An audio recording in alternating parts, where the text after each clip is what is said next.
서울 반포 한강공원에서 실종됐다 숨진 채 발견된 손정민 씨 사건. 한 달 동안 각종 의혹이 쏟아졌죠. 경찰이 오늘 처음으로 카메라 앞에서 그동안 수사 결과를 설명했습니다. 현재까지 수사한 상으로 볼 때 변사자의 사망이 범죄와 관련된 정황은 확인되지 않았지만 경찰에서는 실체적 진실 발견을 위해 모든 가능성을 열어두고 수사하고 있으니 방금 경찰은 현재까지 범죄 관련성은 확인되지 않았다고 밝혔는데요. 양지열 변호사와 함께 좀 더 자세히 알아보겠습니다. 안녕하십니까? 안녕하세요. 자, 지금까지 경찰의 수사 방향, 지금 이렇게 보신 세 갈래로 나눠볼 수 있겠는데 우선 바로 실종 당일 두 사람의 행적입니다. 경찰이 지금까지 확인된 행적 밝혔죠. 구체적으로 밝혔는데 어떤 내용입니까? 지금까지 알려진 것들을 좀 정리하는 측면이 있습니다. 네. 사실 4월 24일 밤에 두 사람이 한강공원으로 향했고요.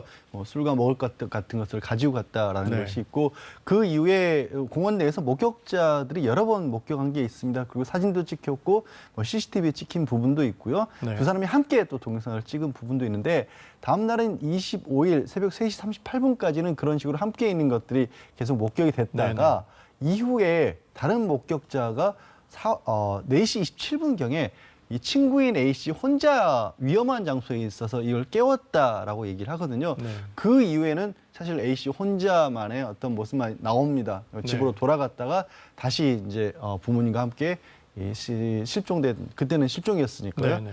손 씨를 찾으러 왔었던 그런 정황들까지 순서를 또 정리를 했습니다. 그러니까 확인되지 않은 시간 새벽 3시 38분까지로 좁혀진 건데요.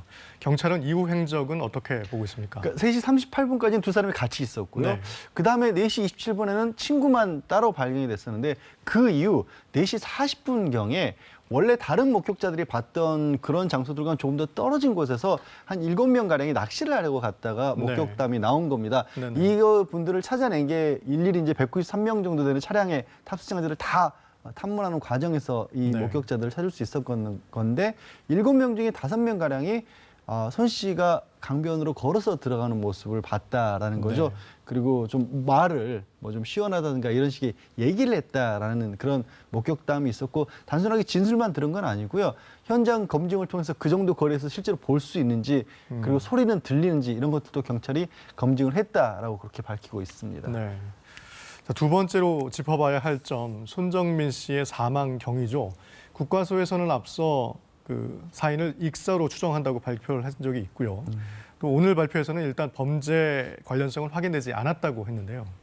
다른 것보다 이제 익사라는 부분을 계속해서 유지를 한 겁니다. 네. 그리고 그 이후에 조금 의혹으로 제기됐던 부분 중에 하나가 머리 쪽에 상처가 있다라든가 네.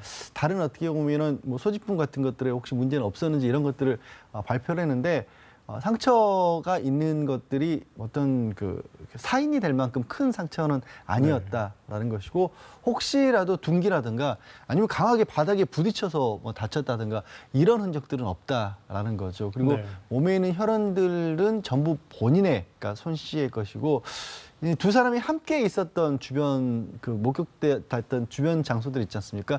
그런 것들도 전부 혈흔 탐지를 했습니다만은 혈흔은 나오지 않았다. 그 장소에서 다툼이 있었던 것 같지는 않다라는 게 경찰의 발표입니다.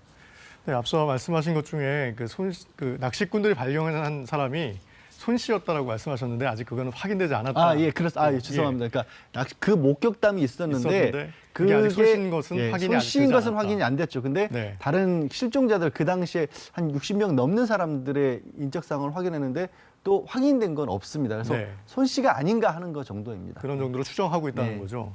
마지막으로 경찰은 손 씨 친구에 대한 수사도 함께 진행했는데 어떤 내용들이 좀 나왔습니까? 적극적으로 수사를 해서 혹시라도 일각에서 제기를 한 것처럼 다툰 내용이 없었느냐 이런 얘기까지 있었거든요. 혹시 물에 같이 이렇게 빠졌던 게 아니냐.